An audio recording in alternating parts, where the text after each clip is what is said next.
Okay, it's going to be a preview of the 5 games coming up on Christmas Day for the NBA. And, Christmas Day has always been a huge day for the NBA to cash in and show games all day. There's been some incredible Christmas Day performances. There's been other Christmas games which were pretty forgettable. So you never know what you're going to get. But for this year, we have 5 games. But before I get to the games, let me just say this about the NBA. I feel like I could say this. I just think it's been a bad season so far for the league. I really do. I think the national television schedule has been they need to do a better job. I think they need to do a better job of anticipating what's going to happen. There's a lot of Golden State Warrior games on television, but the problem is the whole roster is depleted. Watching Golden State games feels like watching G League tryouts to a degree. And don't get me wrong, I think this is a great chance for the Warriors to sit back and look at who can contribute to the Warriors in the future. There's a lot of guys that were stars in college that are playing in these games, and I'm sure that Golden State will find some diamonds in the rough and regroup, and they'll be back with a vengeance next year. But for this year. It sucks. It sucks not having the Warriors, and I hate to admit it, but I kind of during the finals last year, I kind of found out that I'm kind of a closet Golden State Warriors fan. I love Steph and Clay. I love the way they shoot. I loved Kevin Durant being a part of that team. They were just so fun to watch, and I think them not being a part of the league has incredibly hurt the league. I just don't think you're seeing that kind of quality of basketball. I just miss watching them play. The other problem is Zion Williamson. They put so much stock into televising his games. There's like a Pelican game on television, every other night. But the problem is, Zion's not playing. He's not ready to play yet. The team just sucks. They're really not engaging. And, it is what it is. And you had a Warriors versus Pelicans game supposed to be on ESPN the other night, and the sponsors actually pulled out of it, and they did not televise the game. So, the ratings have not been good. I just feel like there just hasn't been a lot of depth. I think, a lot of people were assuming because Golden State wasn't in it, that you had about 10 teams that could win a championship. I don't think that's really true anymore. There's just been so many teams that have gotten worse. I just feel like the level of play is just not where it needs to be. The door is wide open for LeBron James and the Lakers just to steal a championship. It really is. And don't get me wrong, there's still, the LA teams are good. Houston's pretty fun to watch with Westbrook and Harden. The Greek Freak is having an awesome year. There's some good teams in the East too. There's a lot of good things to look forward to, but I just don't think the depth is where it needs to be. Portland's disappointing. Utah's disappointing. Denver's disappointing. Obviously the Pelicans are disappointing. The only surprises have been Luka Doncic and the Mavericks and Jimmy Butler and the Miami Heat. But besides that, I would say that a lot of the teams that you would have expected, even Kyrie with the Nets, and like I said, guys, there's just too many injuries. I think the resting kind of makes the games feel unimportant, and it's just too many guys out of the league right now. Kevin Durant, Steph Curry, Klay Thompson, Kyrie Irving, Blake Griffin never plays. And the list goes on and on, man. It's just, to me, it's just been a bad year for the NBA. I think it's been a great year for the NFL, especially with the competitiveness in the NFC. I think the NFL's had a great year. I'm not the biggest football fan in the world, but I hate to say it. There's some of these games, especially some of these 49er classics, have just been a lot of fun to watch, man. But yeah, let's just get right down to the Christmas Day games. We have the Celtics going all the way up to Toronto to take on the Toronto Raptors at 12 o'clock on Christmas at noon. It's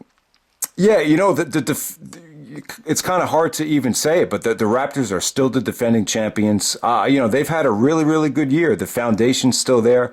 Pascal Siakam has played, I think, a lot better than expected. It's a good culture that they got there. They're very well coached.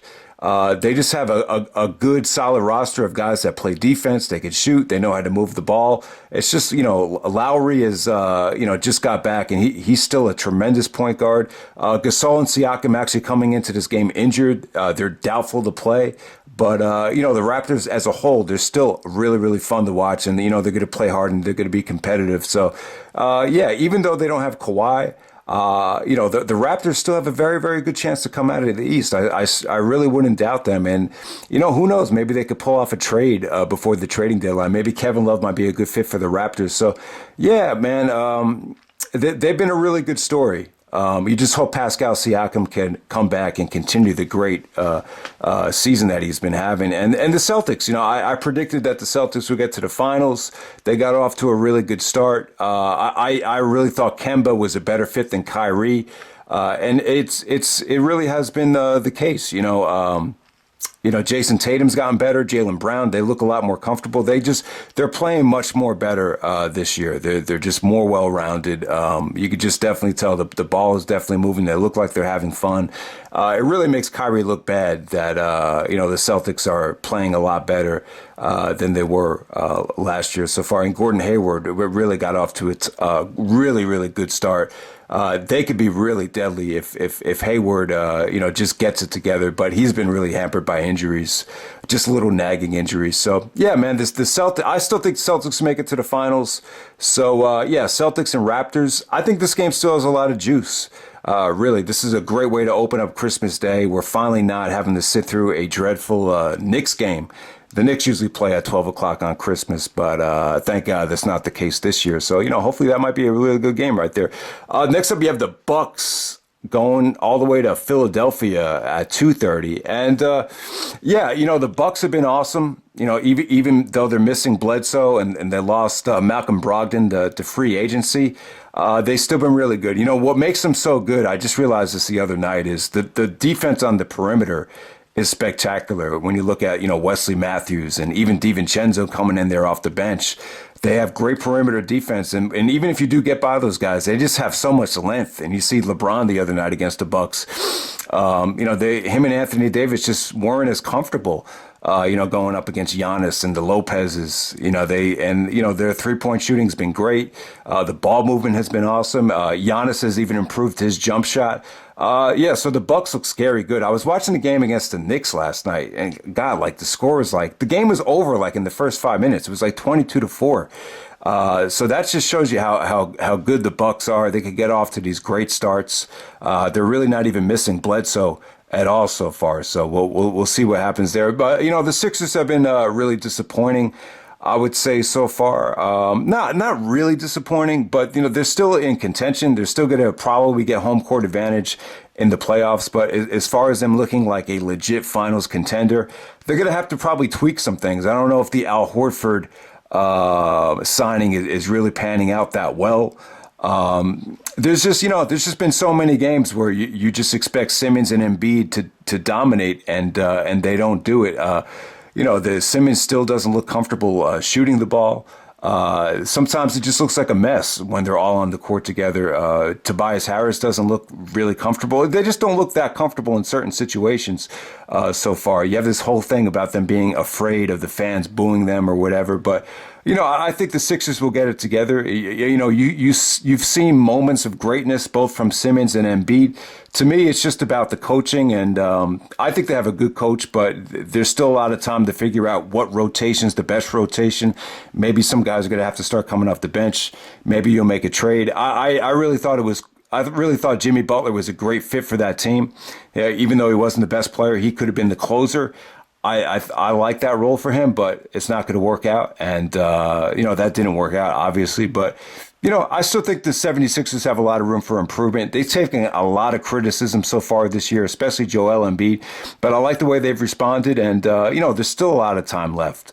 So next up, we have the Rockets and the Warriors. Hey, man, this looked like a great game on paper when Steph Curry was still healthy. But I'll tell you, even when Steph was healthy, Golden State just looked horrible. The problem is they spent all this cap space on D'Angelo Russell, and I just don't think he's a good fit for the Warriors. I think they probably signed him to trade him. They needed to get something for Kevin Durant, so Most likely down the road, I think they'll trade D'Angelo Russell. You're just worried about his trade value going down. But yeah, Warriors and Rockets, even with Steph Curry and just Draymond, it looks sexy on paper.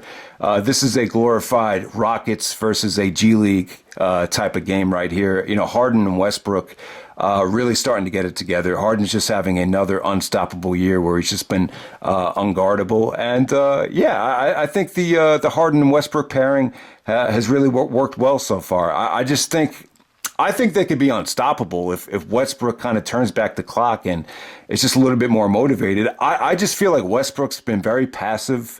And he's not playing with the eye of the tiger like since he signed that big contract. I don't know if anyone really noticed it. It's hard to notice it, but the shooting just hasn't been there for Westbrook, and that's the key. Like if Westbrook could just regain that focus and start playing like he did a couple years ago, and he combined that with the greatness of Harden, man, I think they'd be good. The Capella and the coaching and the weapons with D'Antoni and the defense actually has not been that bad this year. So I wouldn't count the Rockets out. I think the Rockets still have a great chance to win. But I want to give a shout out to Chris Paul because I think with Oklahoma City, I think he's been awesome this year so far. OKC's probably going to get into the playoffs as well. So shout out to them. Also, you have the Clippers and the Lakers. Now, this is the sexy game of the day. I really think this is by far has the most buzz. The first game, they actually played the first day of the season in the opener, and it was kind of a weird game. It felt like sort of a pickup game. So I think, both teams have had a lot more time to kind of gel as a unit, and I think we'll get a much better game here. This time you have Paul George and Kawhi going out there teaming up, taking on LeBron and Anthony Davis. The Lakers will be at home here, so it makes a difference. Even though they play on the same court, you're going to get a lot of those diehard Laker fans. So yeah, I definitely think it's going to be an awesome game. I think the NBA needs this game to deliver.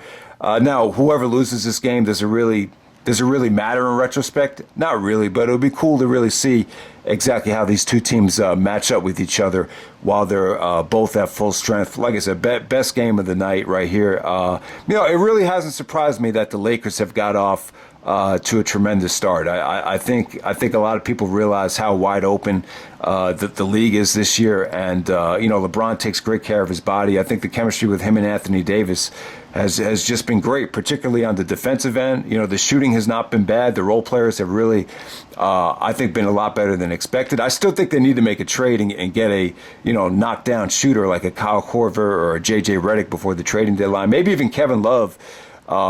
It's going to take up a lot of cap space, but who knows what might happen there as far as Kevin Love being bought out of the contract. But I still think the Lakers need to add somebody. But the Clippers are just they're a well-oiled machine, man. I'll tell you, it was. They really need to win now, though. I'll tell you, these next couple years, I really think the pressure's on them because the roster is just so legit right now. You got a perfect combination of what you need to win in the NBA. You got two all-stars, two of the best players in the league, and then you got a bunch of dogs just coming off the bench or playing defense and rebounding the ball and just playing scrappy. That's exactly what you need in the NBA right now. So yeah, definitely Clippers and Lakers, definitely the best matchup of the night. And then the Pelicans and the Nuggets. The game does not have a lot of life to it. I guess the NBA was hoping you could put on this game and watch Zion as you go to sleep. But, the Pelicans have been one of the worst teams in the league. LeBron trying to trade away the Lakers last year, it was, he looks like he was doing the right thing in retrospect. He talk all this talk about Lonzo Ball having to change his jump shot. I mean, what difference has it really made? It hasn't made a difference at all. Me and Lonzo have the same form, so it makes me feel good that just him changing his form, it's not equating, it's not helping him out at all so far. But the Nuggets have been a little bit disappointing. I think they were a legit finals contender, but they really haven't. They just haven't been.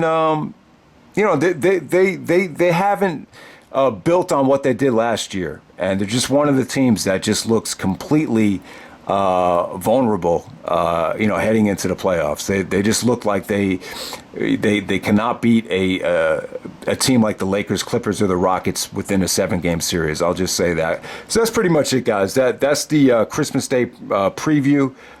Christmas Day is usually hit or miss for the NBA, but yeah, I'm looking forward to the Clippers and Lakers game. I think it'd be an awesome game. So hope everyone has a Merry Christmas.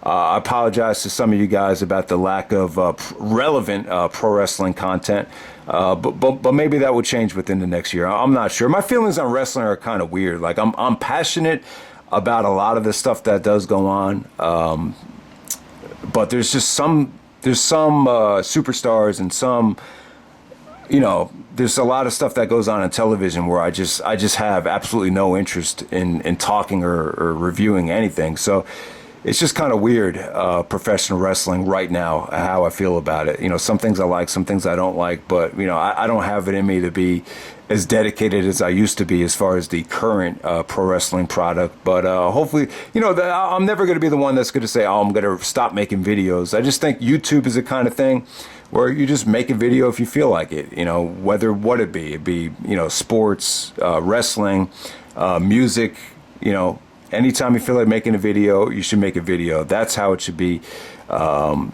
Yeah, so that's pretty much it, guys. Hope you have a Merry Christmas and take care. All right.